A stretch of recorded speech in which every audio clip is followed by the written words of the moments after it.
Hi, everybody. Thanks for tuning in for Direct Connection. Just ahead, advice on how to keep car thieves away. But we begin tonight with new developments in the fight against skin cancer, which will affect 1 in 5 Americans at some point in their lives. Joining us for our Your Health segment tonight is Dr. Zainab Makhzoumi, Assistant Professor of Dermatology at the University of Maryland School of Medicine and Mohs surgeon at the University of Maryland Medical Center. Doctor, thank you for being here. Thanks for having me, Jeff. So this disease is so common, yet it's also preventable. How does it happen?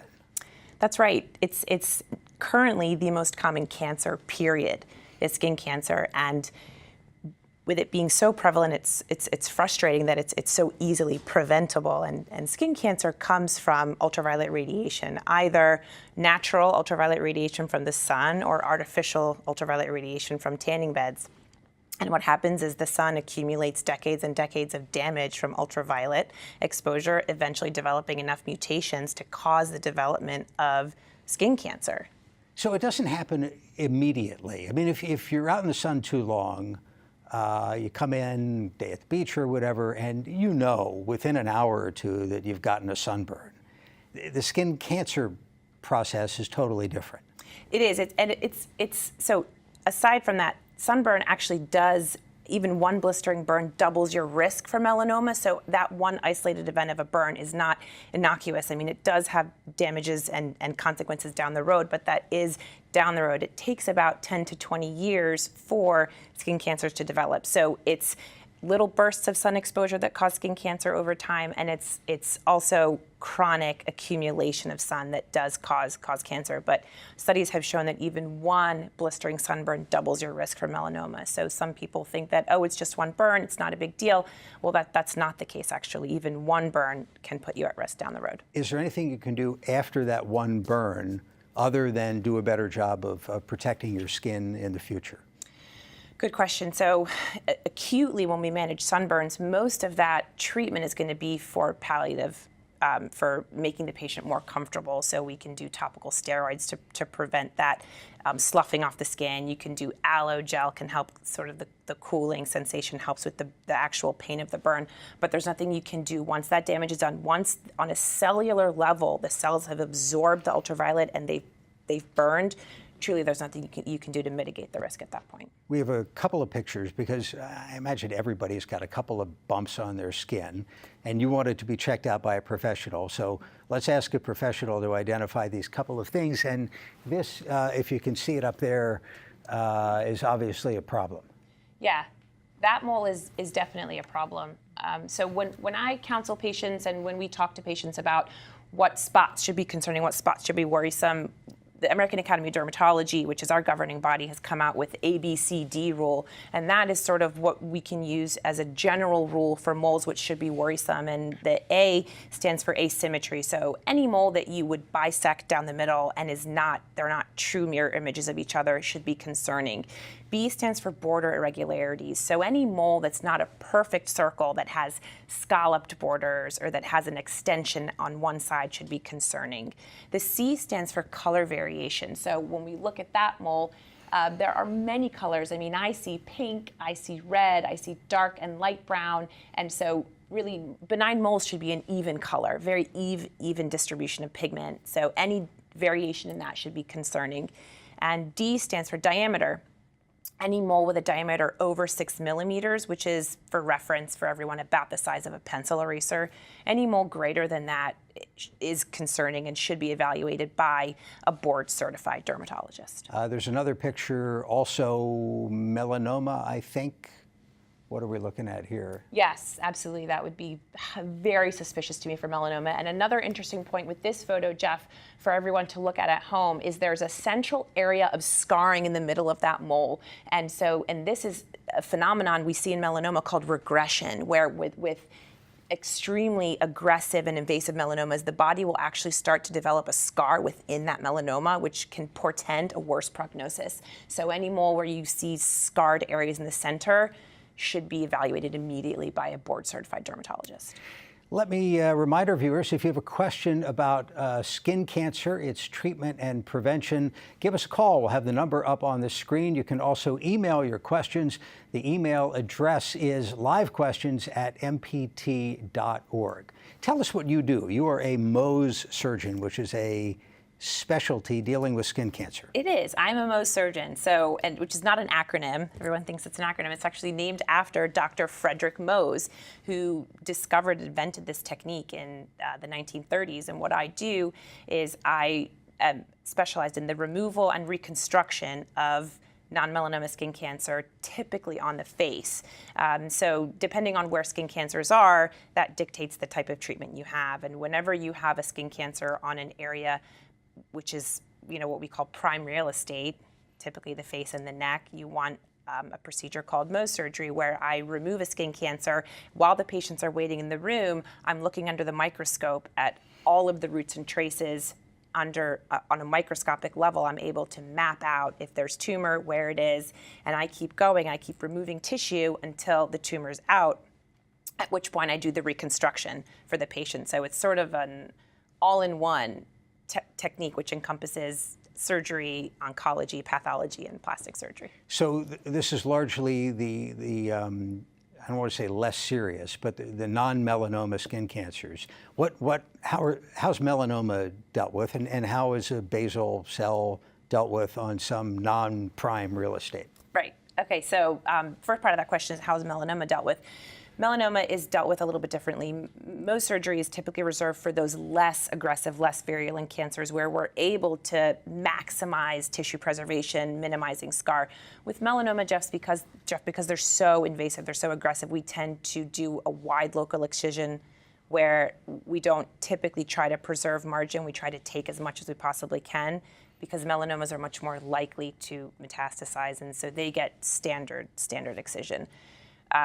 With a basal cell that's not on the face, most of the time that can be dealt with less invasive methods. Typically, with general dermatologists can do a regular excision, or we can even do even less invasive procedures like a scrape and burn called an electrodesiccation and curettage, whereby you're able to take almost what looks like an ice cream scoop and just scrape out the cancer, and the cancer is essentially cured at that point. Let's get to the phones. Allegheny County, this is Lisa. Lisa, thanks for the call. Go ahead.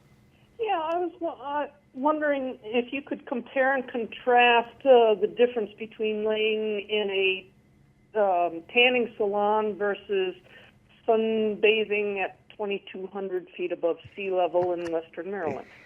Great question. Thank you very much. Which would you choose? That is a good question, Lisa, and I would choose neither.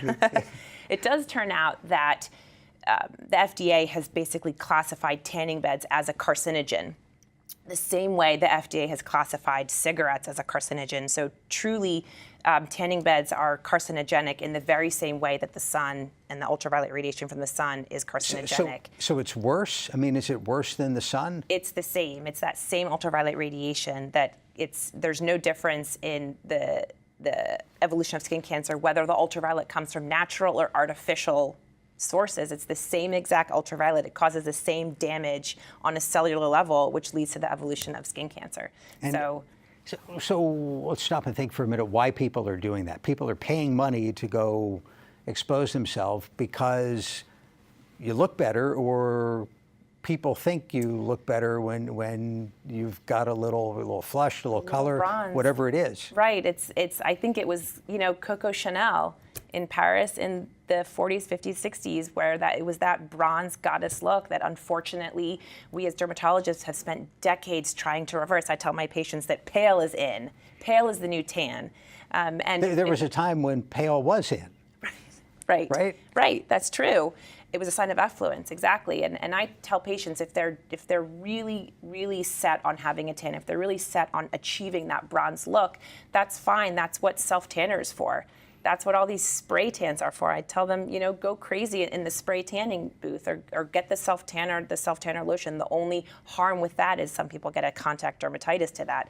If people really want that tan, there are safe ways to achieve a tan that don't include putting yourself in a tanning bed, or laying out and exposing yourself to those carcinogens. Let's go out to Frederick County. This is Tom. Tom, thank you for calling. Go ahead. Yeah, what about black people and sun? I was one of those people that lived in the sun most of my life from the time I was about 5 years old up until the time I was well into my 40s, and I never once used a suntan lotion, so I never knew it existed until I was somewhere in my mid to late 20s. Can you give me something on that? Tom, glad you called. Thank you very much. Skin tone, do you still need sunscreen? Absolutely. You absolutely do. It's the same, again, you absorb the same amount of ultraviolet radiation, and over time, even if you're not genetically predisposed, given your skin type, you definitely are still putting yourself at risk for the development of skin cancer. And I tell my patients that sunscreen should just be a part of your daily routine. You just make it part of your daily routine, particularly on your face and hands. Those are areas that we tend to see the development of a lot of skin cancer. There was a study on fair-skinned people, to go the opposite direction in terms of skin tone, where sunscreen wasn't enough. That's right. Or was ineffective. That's right. It was actually sort of counterintuitive. It was a study out of the NCI, National Cancer Institute, down in Bethesda, which is a highly, well-respected institution. And what they found was that individuals who only wore sunscreen had the highest likelihood or probability of a burn. And what they found was it was those individuals that employed multiple layers of protection or levels of sun protection that had the lowest level of sunburn. And so that's why the AAD, the American Academy of Dermatology, has come out with what they call a comprehensive sun protection plan, which not only includes sunscreen now, but it also includes seeking shade whenever possible and wearing sun protective clothing. And it's not just sunscreen. And a lot of the times people aren't applying sunscreen correctly. They're not reapplying every 2 hours. They're not putting enough on. And so there's multiple levels of protection that you want to employ. Do you have a preference on the type of sunscreen, UVA, UVB, and what the SPF number ought to be? Great questions, and it's a question I get all the time in my practice. And you always want to go with broad spectrum. So UVA and UVB do different things. UVA is mostly associated with aging the skin, and UVB with burning the skin. But both of them cause cancer, so you always want to go with the broad spectrum sunscreen. And in terms of the sun protection factor number, patients, get really into the weeds on the number, and 30 and 35 and 40 and 45. And it's not, once you get above 30, you're not really achieving any more of sun protection. So you want to just make sure that you're using something above 30 and you're reapplying. That's the key. The key is when you're outside, you're applying every 2 hours, and you want to make sure that you're applying to everywhere exposed to the sun. And that means the tops of the feet, the tops of the hands. I do a lot of surgery on the ears. Everyone forgets their poor ears. So you just want to make sure that you're applying to all those areas. A call from Howard County. This is Chuck. Chuck, thanks for the call. Go ahead. Hello. I have a question about something that happened to me when I was in some heavy brush. I got bit by something. There are two little spots, and they look like they could be from a snake bite, but it's not certain. And as they've healed, they've gotten sort of knobby. There's little beads of something under the skin. I wonder if you have any observation about that. I doubt the fits into the skin cancer discussion. Might want to get it checked out. I agree. Who ought to check out? So many people watching have got to have a couple of moles or something that they're at least in the back of their mind a little bit worried about. Can your internist, your family doctor, take a look? Oh, definitely. And I think that that's where a lot of our referrals come from, is from primary care providers, whether it's pediatricians who are seeing, strange moles in the pediatric population, or primary care family medicine doctors or internal medicine physicians who are, finding moles of concern. That's where a lot of our referrals come from. And I must say that I've seen a lot of melanomas come through because of a really astute family medicine practitioner or a very astute internist who sends them our way. I think if you have access to that, wonderful. You can always find a board-certified dermatologist on the AAD website is an easy way also to find one of us. There's no app for this yet. You can't take your phone and take a picture of it. Just the eyes so far. Just the eyes, a well-trained eye. Prince George's County, this is Anna. Anna, thank you for calling. Go ahead. Yes. What is, you get a melanoma on the bottom of your foot? Thank you very much. How does that Good happen? question, Anna. So there are 4 major types of melanoma, and acrolentigenous melanoma is one of the least common types, but also can be one of the most aggressive and deadly types. Melanoma, for some reason, has a predilection, for reasons unbeknownst to us yet, for acral sites. So that's the palms of the hands and the soles of the feet.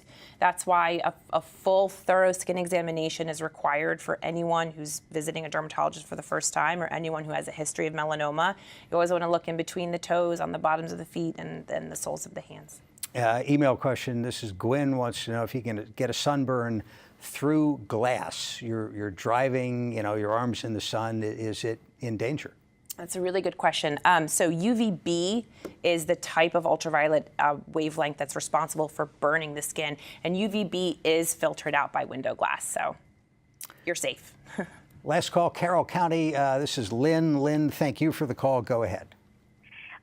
Yes, I've been diagnosed with cutaneous lymphoma, and I receive light therapy or phototherapy, and I'm wondering if that puts me at a greater risk for developing a melanoma. Lynn, thank you. Best of luck.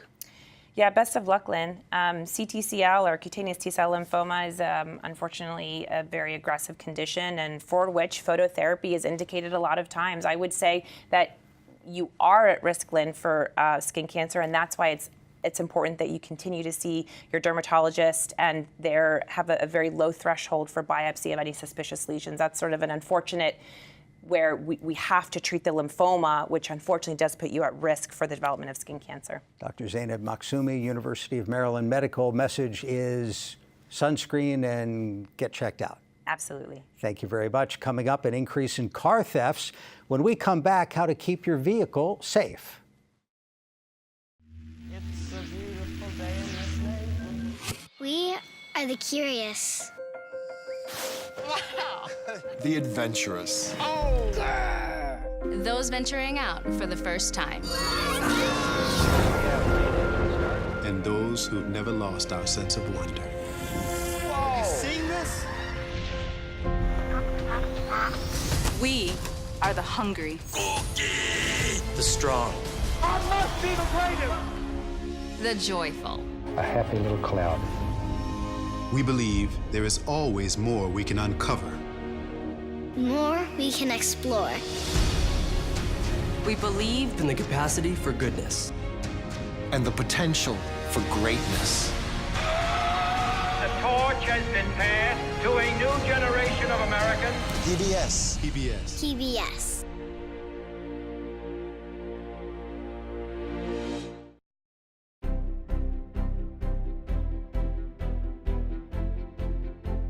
I'm Bill, and I'm interested in The Hitchhiker's Guide to the Galaxy as the #1 book. Mainly because when you look at the list of 100 books, you see books for young people and books for older people. You see books by storytellers and wordsmiths. Douglas Adams was able to put it all together. It's a book that has adventure, it's a book that's well written, it's a book that tells a great story. It's a mystery book. You don't know till the end what's going to happen. And it's one of those books that you can reread, and it's always a pleasure to see the humor, the relationships, the weirdness of it. And so I would like to encourage people to vote for The Hitchhiker's Guide to the Galaxy. Vote now for your favorite book at mpt.org/Great American Read. Despite new technology, the number of vehicle thefts is going up, not down, in Maryland over the last 2 years. Joining us is Christopher McDonald, Executive Director of the Maryland Vehicle Theft Prevention Council at the Maryland State Police. Thank you for being here. Thank you, Jeff, for having me. So I would have thought that with all the new technology and the little flashing red light, whatever that means in the car, and the electric key fobs, that it would be much harder to steal a car. Is it? It is if our citizens, go by a few rules. The biggest thing that we're seeing is, folks still leaving keys in their car. So all this technology that, that we lobbied for with the manufacturers to make cars harder to steal is defeated if you leave your keys in the ignition, if you leave your key fob in the ignition, so none of those devices or anti-theft devices work. So that's where we're seeing that little bit of uptick the the last 2 years is just, we're seeing more and more folks leaving their keys in their Because it used to be, if you knew what you were doing with like a screwdriver, you could jumpstart a car. Yes, when you look back into old technology, when cars were stolen with a screwdriver, stolen with a dent puller, stolen with a butter knife, and it was can't very do easy. that. Not with these new cars, not with the new technology, with the transponder technology, with your chips in your keys, and then with the key fobs. Who's stealing all these cars? Is it juveniles going for a joyride? Is it organized crime chopping them up? Who are the perpetrators? Well, a combination of all three. So our last 2016 numbers, juveniles make up 25% of the arrests that were made in 2016. So 75% are still adults. So you still see, adults are as your main, your main thieves for stealing these vehicles. There is organized crime. There's always been organized crime with vehicle theft. Vehicle theft's all about money. So when you look at stealing a car, when you get into these organized groups, they see dollar signs. Juveniles see, using the car to go from point A to point B, and taking police on pursuits and doing things like that. But vehicle theft is mainly about money and making that making dollars about it. Every year in the news there's a story about somebody compiles a list of the most frequently stolen vehicles, and it's always the Camrys and Accords, but those are the most popular vehicles out there. I mean, when they do those numbers, do they adjust for, is it like per capita compared to, I mean, are those, is that for some reason what people want to steal? No, it's just your boring four-door sedan. It's the abundance of those vehicles. So when you look back, Dodge Caravans, there was tons of Dodge Caravans made, and same with Hondas and your Chrysler products. So they were just so readily out there that they were easy to steal. What's the deal with there's some vulnerabilities with the key fob. And when we say key fob, I don't know, it must stand for something, but it's a little gizmo. It may have a physical key in it, but it's the clicker. It's the clicker. And there's the way it communicates with the car makes it vulnerable in a way, right? Well, anytime you have transponder technology or signals that are going out there, you have the ability for somebody to hack into those systems. And there's all sorts of videos and stories that are going on across social media, and we're not seeing that here. We've not that it doesn't happen. Technology is good for 3 to 5 years before somebody figures a way to defeat it, and that may even be less because it's things are going on out there. So when I get these questions and we talk about it, it's just that it's not such that big of a deal. It's just more that folks are leaving their keys in their cars and not doing that. So a lot of times we get get asked, well, I think somebody used one of these devices on my car. Well, then we do research and find out that they left a key fob, or there was a valet key left in their glove box, and there was some other things there that we look into. So it's just, is it a good idea to leave the registration in your glove box?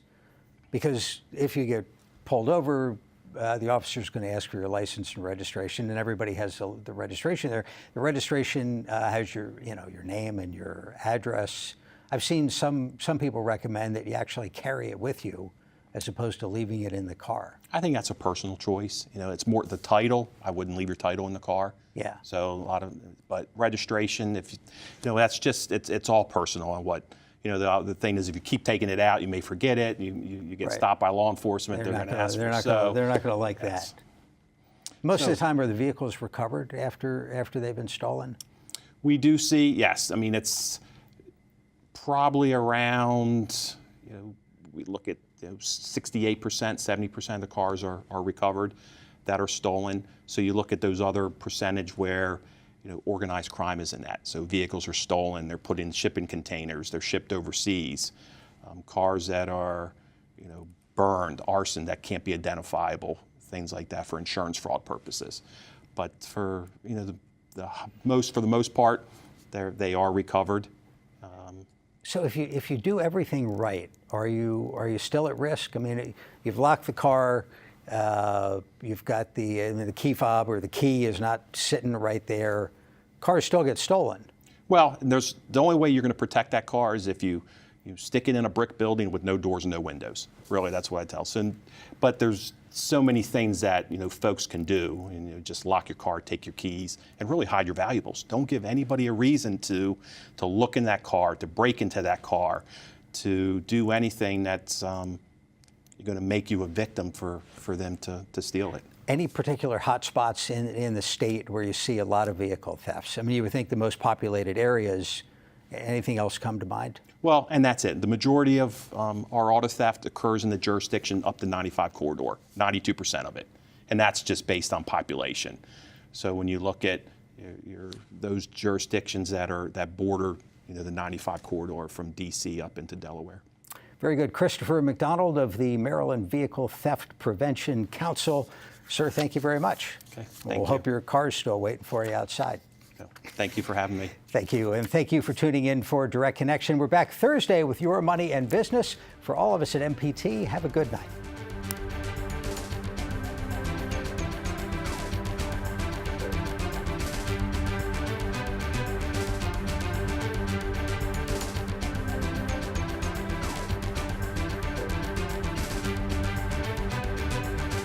Your Health segments are a co-production of Maryland Public Television and the University of Maryland Medical System.